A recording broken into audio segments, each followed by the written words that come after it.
Bem, então, continuando o nosso assunto de interpolação polinomial, nós vamos ver agora as duas formas mais específicas de se interpolar. A primeira, a forma de Lagrange, e a segunda, a forma de Newton. E vamos ver alguns exemplos, incluindo o cálculo do erro.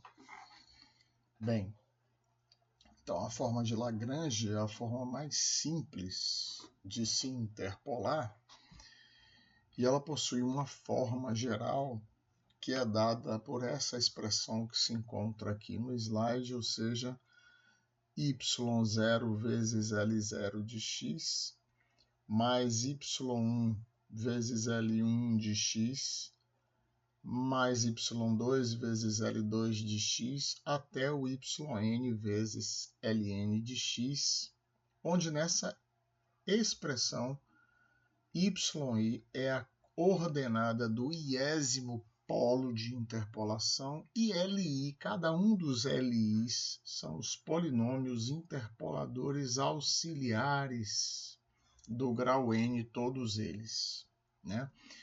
Esses polinômios, eles têm uma característica importante, que ao serem avaliados nos polos, ou seja, o valor numérico da avaliação desses polinômios sobre os polos, não sobre um x qualquer, mas sobre os polos, eles reproduzem o valor zero se I for diferente de K. Quem é I? O índice do polinômio. E há um polinômio para associado a cada polo. L0 está associado com x0, L1 está associado com x1, L2 com x2 e assim sucessivamente. Enquanto os valores de x possuem um índice K. É claro que há um x0, um x1, um x2, etc.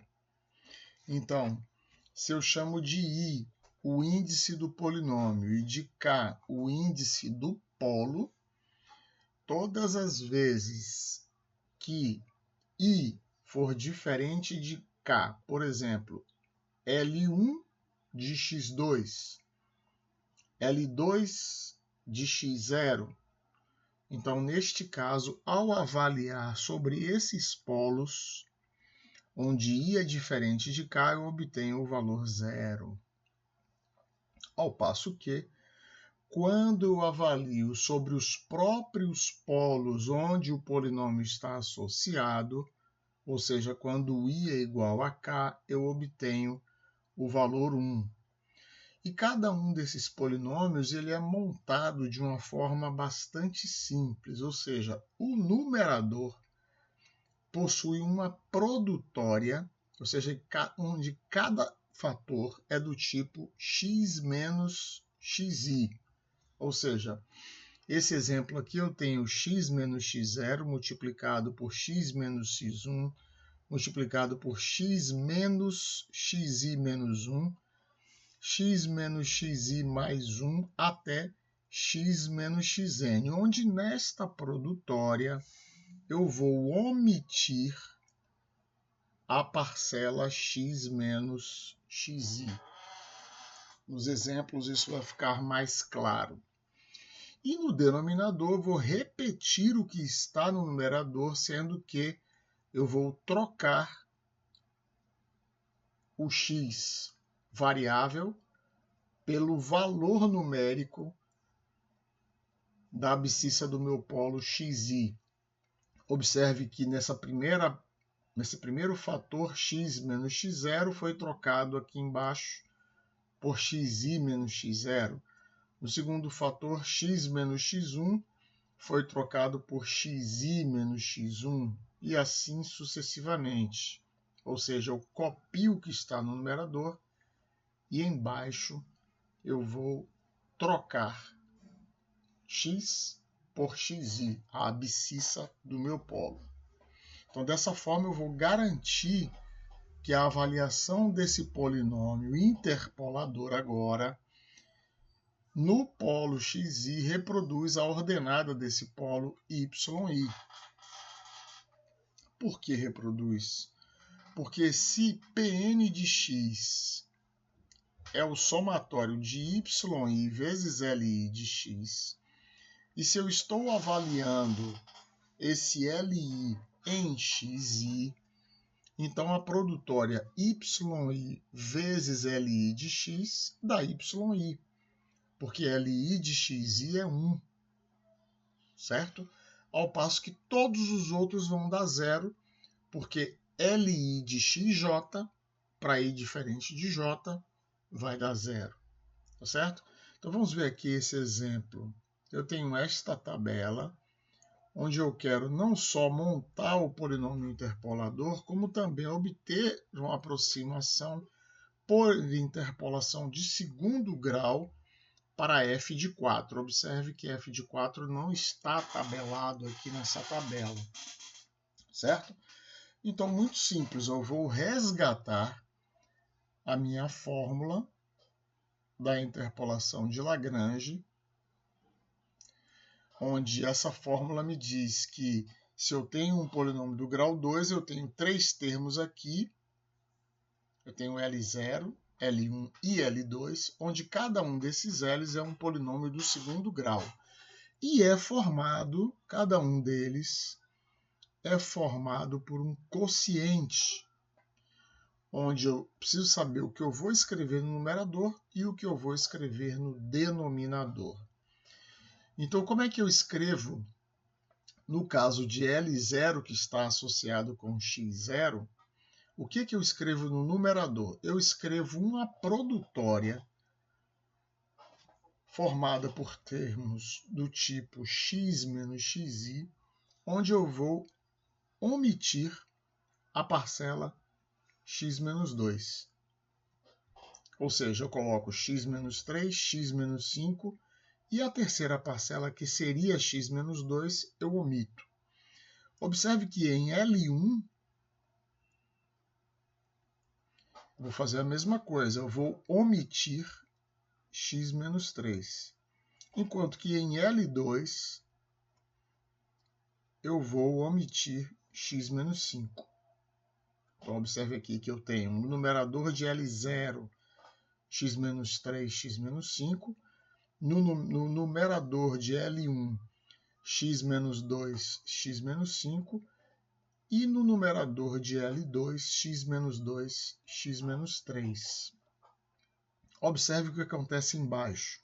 É como se eu estivesse copiando os dois termos do numerador, só que trocando x por 2. A mesma coisa em L1. Copio o que está no numerador e no denominador eu troco x por 3. No L2 a mesma coisa.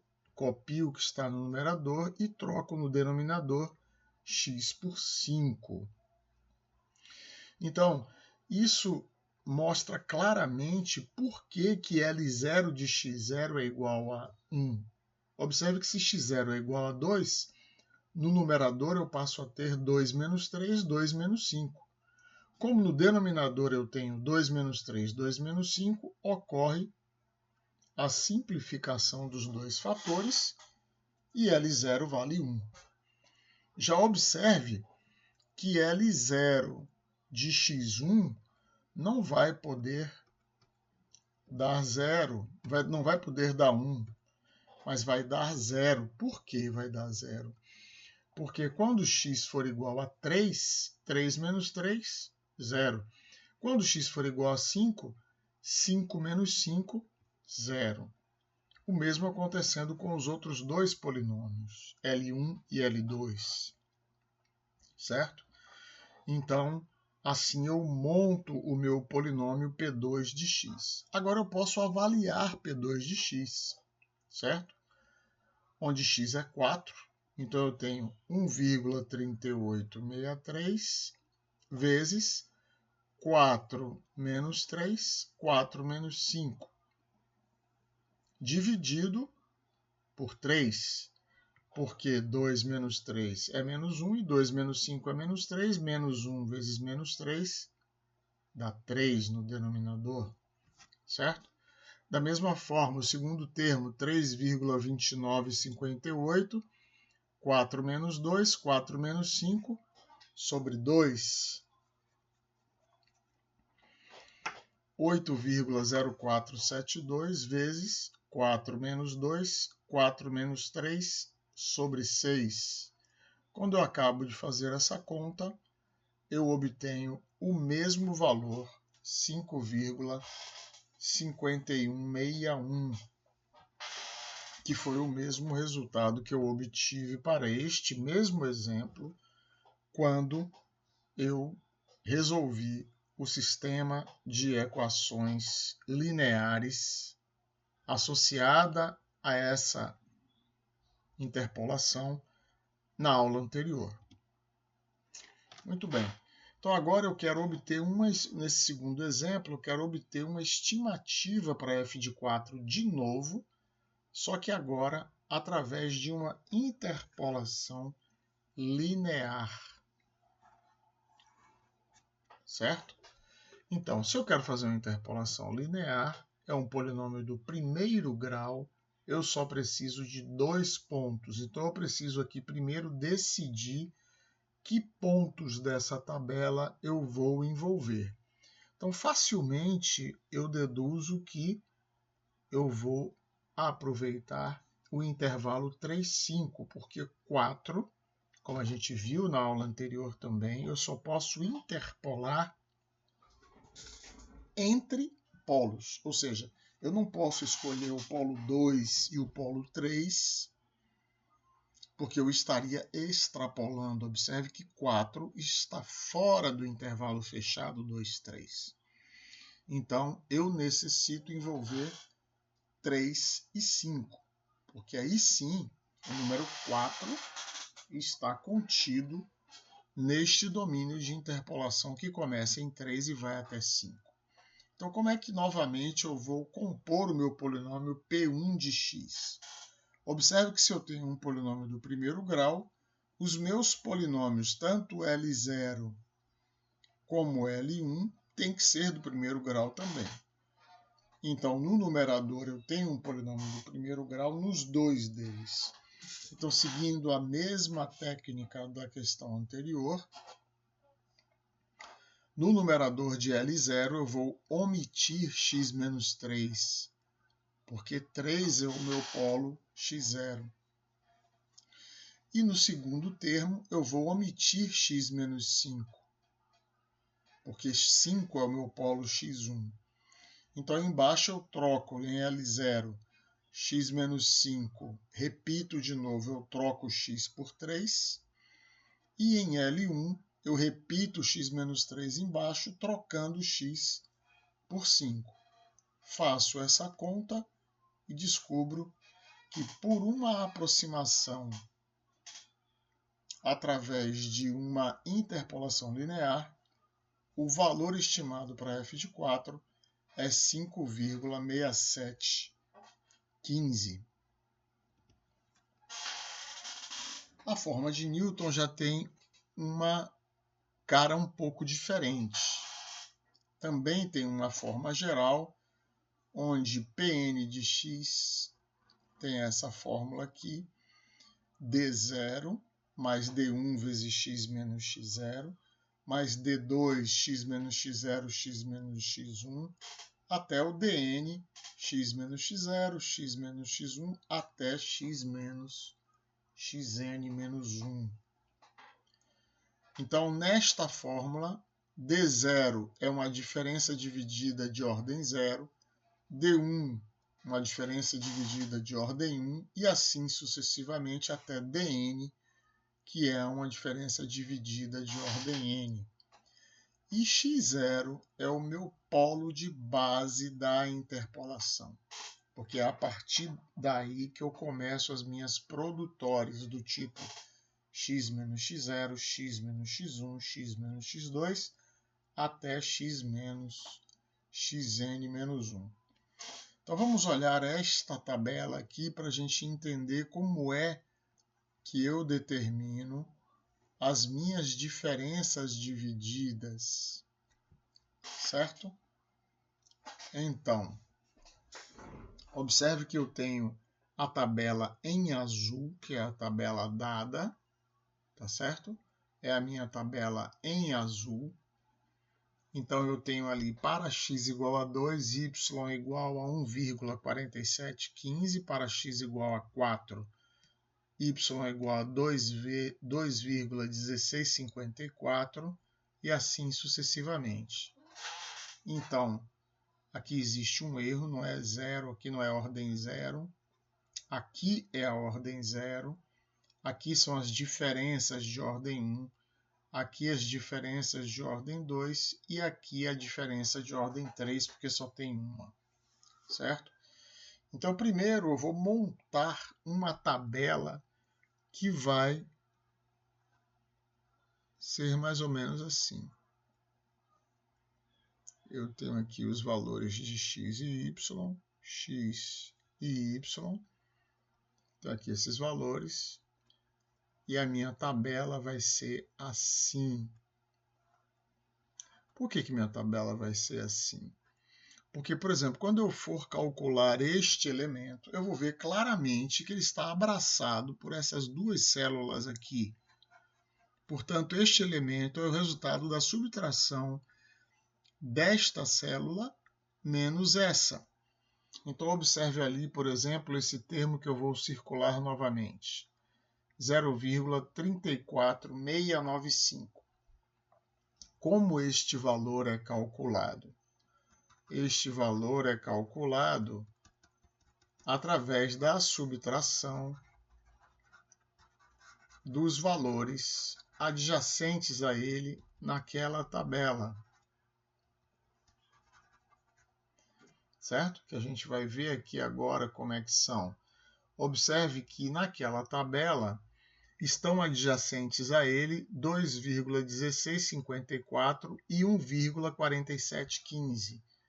Então, se eu quero obter aquele valor, eu pego 2,1654 menos 1,4715 e divido por essa diferença, o número que está ao lado de 2,1654 e o número que está ao lado de 1,4715. Portanto, eu vou dividir por 4 menos 2, que é igual a 2. E essa conta vai dar 0,34695. Perfeito? Por outro lado, se eu quiser obter outros valores dessa tabela, como, por exemplo, números mais adiantados da ordem 3, por exemplo, ou da ordem 2, né? Este número aqui, por exemplo, menos 0,1151. Como é que eu calculo esse número? A diferença destes dois aqui, este menos esse, ou seja, menos 0,22857 menos 0,34695 e o denominador eu vou fazer aqui uma escadinha para descobrir quanto é. 7, e depois eu vou subir essa escadinha aqui, 7 menos 2, certo? Por isso, essa tabelinha tem essa forma de escada, mais ou menos, para que eu possa ver claramente quem é o meu denominador e quem é o meu numerador. O numerador é fácil, são as células que estão aqui adjacentes a esse número, certo? Enquanto que o numerador eu faço essa descida aqui para descobrir que nesse caso é 7 menos 2 e essa conta vai dar menos 0,1151. Ok? Então, uma vez que eu sei como é que eu preencho essa tabela, né, eu posso, então, calcular o meu, montar o meu polinômio, tá certo? Então, sabendo que o meu número de base, o meu polo de base aqui nesse caso, se eu vou usar os 4 números, certo? De 2 a 10. Se o meu número de base, o meu x0 é 2, então eu vou descer aqui ao lado e vou pegando essas outras células adjacentes para montar o meu polinômio. Então aqui está o meu D0. Meu D0 é, portanto, 1,4715, como está aqui. 1,4715. Depois eu vou pegar D1 vezes x menos x0. O meu x0 é 2. O meu D1 é o próximo número. Lembrando que aqui esses comentários aqui estão errados, ou seja, aqui é a ordem 1, aqui é a ordem 2, aqui é a ordem 3. Então, o meu D1 é 0,34695 vezes x menos x0. Lembrando que o x0 é igual a 2. Em seguida, vem nessa escadinha aqui, menos 0,1151, que é o D2, x menos x0, x menos x1. E em seguida, o meu D3, que é esse valor aqui, multiplicado por x menos x0, x menos x1, x menos x2, e é minha diferença de ordem 3. Então, fazendo essa conta ao final, eu descubro que f de 5 é igual a 2,0857, certo? Mas aqui o mais importante é saber como montar essa tabela de diferenças divididas, porque depois é só inserir nesta fórmula os valores dessas diferenças para obter, então, a minha interpolação. Aqui eu tenho um segundo exemplo, onde eu tenho a mesma tabela de exemplos anteriores, onde eu quero obter uma interpolação do segundo grau para f de 4. Então, eu repeti aqui a tabela novamente e estou calculando as diferenças da ordem 0, que é os próprios valores das ordenadas, a diferença de ordem 1 e a diferença de ordem 2. Lembrando que este 1,9095 nada mais é do que 3,2958 menos 1,3863 dividido por 3 menos 2. Já esse 0,1554 é 2,3757 menos 1,9095. Depois dividido, eu venho aqui na minha escadinha e descubro que é 5 menos 2. Tá certo? Então, meu P2 de 4 é 1,3863. Lembrando que eu vou descer aqui, vou pegando todas as diferenças do caminho. 1,3863 mais 1,9095 vezes x menos 2, mais 0,1554, x menos 2, x menos 3. Como x é igual a 4, eu faço esta conta e descubro os mesmos 5,5161. Bem, aqui se encontra uma discussão sobre o erro, né? Mas para que ela não fique muito comprida e muito chata, a gente pode pegar aqui direto a fórmula do erro cometido na interpolação de ordem n, é a diferença de ordem n mais 1, vezes a produtória de ordem n mais 1 também. E para estimar esse erro, para que a gente apenas analise a ordem de grandeza dele e reconhecendo que esse erro é proporcional, como mostra essa formulação, à produtória dos fatores x menos x0, x menos x1, etc. Então a gente vai analisar apenas a produtória para decidir qual é. Não vamos calcular, estabelecer, nem prever, nem estimar um erro concreto, mas vamos obter uma estimativa da ordem de grandeza desse erro para decidir qual é a melhor aproximação que eu faço para que o meu resultado contenha um erro menor, né? Então, é isso que a gente está mostrando aqui. Eu tenho esta tabela grande e quero interpolar f de 6 por um polinômio do terceiro grau. E se eu quero um polinômio do terceiro grau com uma tabela tão grande, eu tenho 3 possibilidades para os meus polos. Eu tenho 2, 3, 5 e 8, porque o meu 6 está aqui entre o 5 e o 8. Eu tenho 3, 5, 8 e 11, porque o meu 6 está aqui. E eu tenho 5, 8, 11 e 12, e o meu 6 está aqui.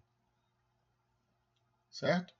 Então, como o critério tem que ser o menor erro cometido, e o erro, como a gente falou no slide passado, é proporcional ao produto ou à produtória x menos x0, x menos x1, etc., então eu vou comparar esses produtos. Na primeira sequência, 2, 3, 5, 8, eu vou comparar 6 menos 2, 6 menos 3, 6 menos 5, 6 menos 8. Então, esse produto desses 4 números em módulo me dá 12. A segunda sequência, 3, 5, 8, 11. Vou efetuar essas multiplicações. 6 menos 3, 6 menos 5, 6 menos 8, 6 menos 11. Já obtive o valor 30. Depois, para a terceira sequência, 5, 8, 11 e 12. 6 menos 5, 6 menos 8, 6 menos 11, 6 menos 12 e obtenho 60. Logo, a sequência que produz o melhor resultado com o menor erro estimado é a primeira sequência, que é composta por 2, 3, 5 e 8.